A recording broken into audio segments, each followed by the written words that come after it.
मनोज जरांगे पाटील बोलतायत, थेट जाऊया.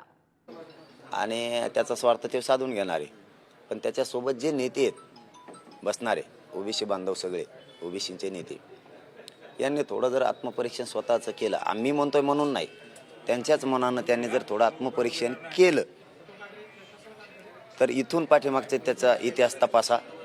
त्या माणसानं प्रत्येक वेळेस जातीवाद केलेला आहे आणि त्याला ज्यांनी मोठं केलं त्याला त्यांनी पायाखाली चेंगरलेलं आहे. त्यामुळं पक्ष हे बघा तुम्ही, सगळे पक्ष त्यानं मोडलेले. इतका विश्वासघाती माणूस येतो, प्रचंड विश्वासघातकी.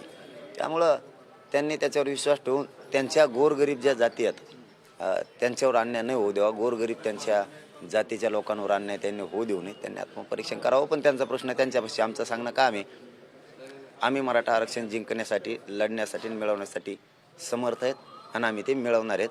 फक्त आमचं सध्या शांततेत संयमानं चाललं आहे. मला वाटतं हे सरकारनं चालून द्यावं आणि विशेष करून देवेंद्र फडणवीस साहेबांनी चालू द्यावं.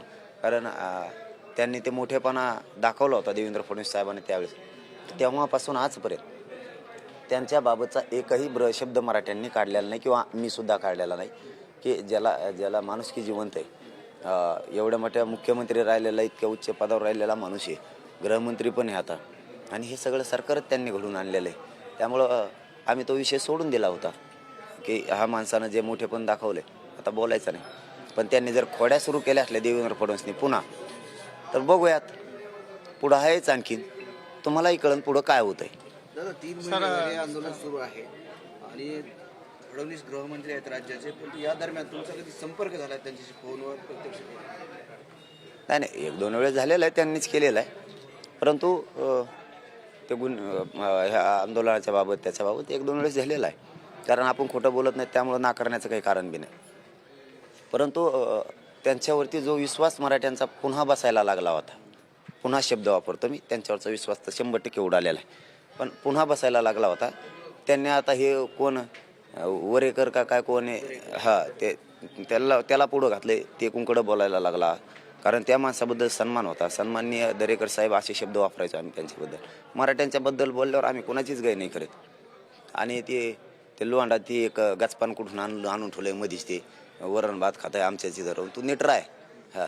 लोहाड्यान फेड्याने असलेलं बोलायचं नाही मराठ्यांच्या बाबत काही पण, कारण तुला मराठ्यांनी खूप मोठं केलेलं आहे, हे विसरू नको. हो, आणि हे देवेंद्र फडणवीसच्या साहेबांच्या जवळचे लोक आहेत. हे जाणून बुरून देवेंद्र फडणवीसचा मला डाव दिसायला लागला आहे. आता मराठ्यांनी थोडं सावध राहा, याच्यावर बारकाईनं लक्ष ठेवा. कारण देवेंद्र फडणवीस 100% मराठ्यांच्या विषयी गरळ ओकायचा अंदाज दिसतोय. बरेचसे नेते उठायला लागलेत, कारण नेमके मराठ्यांचेच नेते मराठ्यांच्याच विरोधात घालायचं काम, आणि विशेष करून भाजपमधले मराठे जे विरोधात घालायचं काम चालू केलं. ते बदनापूरचं एक आमदार त्याच्याच जवळचं आहे, रावसाहेब दानवेंचं नाव, दादांचंही नाव त्यांनीच सांगितलेलं आहे की असे जे एकूण महाराष्ट्रातले बोलणारे नेते जर बघितले तर हे सगळे देवेंद्र फडणवीसच्या जवळचे. आणि आता देवेंद्र फडणवीसबद्दल जी भावना मराठ्यांची झाली होती, मला वाटतं त्यांनी हा विषय सोडावा, थांबवावा, आणि गुन्ह्याबद्दलचं जे त्यांनी बोललेलं आहे ते मागं घ्यावेत. नसताना आत्ता मला खरंच काय बोलायचं नाही याच्यावरती. मी बोलणार, मी सगळं बाहेर काढणार, यांच्या दोन्ही भांडे सगळं काही सोडणार नाही यांना. यांना पण यांनी जर शहाणं झालं तर बरं राहील देवेंद्र फडणवीसांनी. आणि ही वळवळ जी चालली, हे मला वाटतं 8-10 नेते आहेत त्यांचे, हेच फक्त मराठ्यांच्या विरोधात आणि आरक्षणाच्या विरोधात बोलतात, आणि त्यांनी सांगितल्याशिवाय हे बोलूच शकत नाहीत. देवेंद्र फडणवीस साहेब, अधिवेशन सुरू आहे, तुम्ही यांना समज देऊन सांगा, नसता मग उघड भूमिका सांगा की हे मीच घडून आणतोय. बघूयात मग 24 डिसेंबरला तुमच्याशी आम्ही कसे वागतोय, हे आजपर्यंत चांगलं वागतोय, नंतरचं मात्र ते सांगू. मग आता आज सभा होणार आहेत, परंतु सर्वात महत्त्वाचं, आज तुम्ही टेंबीला जाणार आहेत, क्रांतीसूर्य अण्णासाहेब जावळे यांचं दर्शन घेणार आहेत, काय बोला? हो, अभिवादन करायला मी आधीच सांगितलं ना तुम्हाला, तिथं जाणार आहेत. आणि तिथून कार्यक्रमाची सगळ्या पुन्हा सुरुवात, आता निलंग्यापासूनच सुरुवात होती कार्यक्रमाची, जाणार आहे. अण्णासाहेब जावळे ज्याप्रमाणे त्यांच्या मागे तरुण उभा राहिला होता त्या काळात, तसंच तरुण आज तुमच्या मागे मराठा तरुण. आता ही विचाराची लढाई खूप दिवसाची, हे मराठा आरक्षणाची लढाई आजची नाही, खूप दिवसापासून. याच्यासाठी खूप बलिदान गेले. अण्णासाहेब पाटलांचं बलिदान या मराठा आरक्षणासाठी गेलेलं आहे. अण्णासाहेब जावळे पाटलांचं गेलं, वडजे पाटलांचंही गेलं, विनायक मेटे साहेबांचं गेलं, आणि 150च्या वर गोरगरीब मराठ्यांच्या पोरांचा आरक्षणासाठी बलिदान दिले. हे आम्ही मराठी म्हणून व्यर्थ नाही जाऊ देणार. आरक्षण मिळवणार. अख्खं सरकार जरी एका बाजूला झालं पुरेचे पुरे आणि महाराष्ट्रात जेवढे नेते आहेत पक्षातले हे जरी एकीकडे झाले तरी मराठी तुम्हाला आरक्षणच आणून दाखवितील ही माझा ठाम विश्वास आहे. आणि सरकारला इशारा पण आहे. तुम्ही सगळे एका बाजूला मराठी आरक्षण आणणार. तुम्ही फक्त बघा पुढं होतंय काय. जर देवेंद्र फडणवीस साहेबांनी अशाच काड्या करीत राहिले तर आणखीन पुढं काय काय होतंय बघा. तुमचा डाव फडणवीस साहेब उधळूनच लावणार.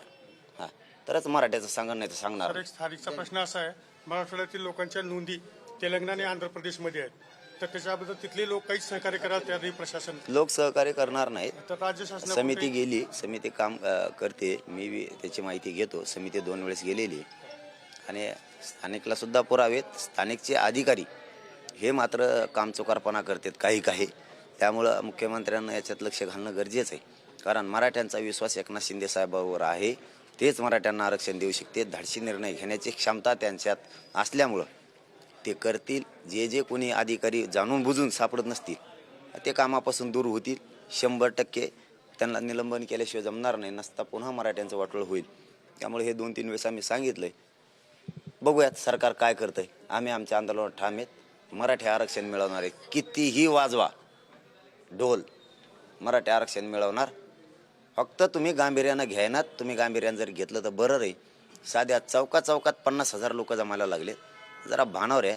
गोरगरीब मराठे हे स्वतःच्या लेकराला न्याय मिळावा म्हणून आज रस्त्यावर आहेत. सरकार खरंच सरकार म्हणून वागणार असलं, मायबाप म्हणून वागणार असलं, त्यांच्याकडे जर राज्याचं पालकत्व असलं तर त्यांनी हा विषय गांभीर्यानं घेतला पाहिजे. लोक कडाक्याच्या थंडीत सुद्धा पांघरून घेऊन आजोबासुद्धा बसायला लागलेत. महिला मुलंसुद्धा बसायला लागलेत. हे लेकराला स्वतःचे आरक्षण मिळावं, ते मोठे व्हावेत म्हणून जिथं कार्यक्रम आहे तिथं नोकरदार वर्गांपासून सामान्य व्यावसायिक सगळा श्रीमंत मराठ्यांपासून गरिबांपर्यंत सगळे जमायला लागले. हे जरा गांभीर्याने घेतलं आणि त्यांच्यात जर शहाणपण थोडं शिल्लक असलं तर त्यांनी याच्यातून ओळखून घ्यावं हे आंदोलन पुढं कसं होऊ शकतं. आणि मी काहीच वाईट करत नाही. मी माझ्या गोरगरीब लेकरांना मराठ्यांच्या महाराष्ट्राला न्याय मिळावा म्हणून लढतो आणि मरेपर्यंत मी लढत राहणार. अधिकारी त्या नोंदी सापडवण्यामध्ये कामचुकारपणा करतात, त्यामागे कोणा नेत्यांचा वगैरे तुम्हाला हात वाटतो का, किंवा कोणी असा आदेश दिलाय त्यांना त्यामुळे ते मुद्दामूनपणे असं सोडून घेत आहे असं तुम्हाला वाटतं का? असू शकतं, 100% असू शकतं असं. कारण ते जाणून बुजून कंधारमधल्या ज्या नोंदी होत्या नाही म्हणून दिलेला हे अहवाल आणि त्यानंतर नोंदी सापडल्या. याचा अर्थ 100% अधिकारी सुद्धा जातीवाद करायला लागले. मराठ्यांच्या नोंदी असूनही नाही म्हणायला लागले. याच्यात 100% त्यांच्यावरती त्यांच्या नेत्याचा कोणाचा तरी जाणून बुजून दबाव आहे. त्यामुळे ते तसं करतायत आणि त्यांच्यात जाती विष पेरलेलं आहे त्या अधिकाऱ्यांमध्ये सुद्धा. तेही जाणून बुजून करायला लागले. याच्यात जर मुख्यमंत्री साहेबांनं या राज्याचे प्रमुख म्हणून लक्ष घातलं तर बरं होईल. नाही घातलं तर आम्ही घालणारच आहेत, पण मग आमचं लक्ष जरा वेगळं राहील. धन्यवाद.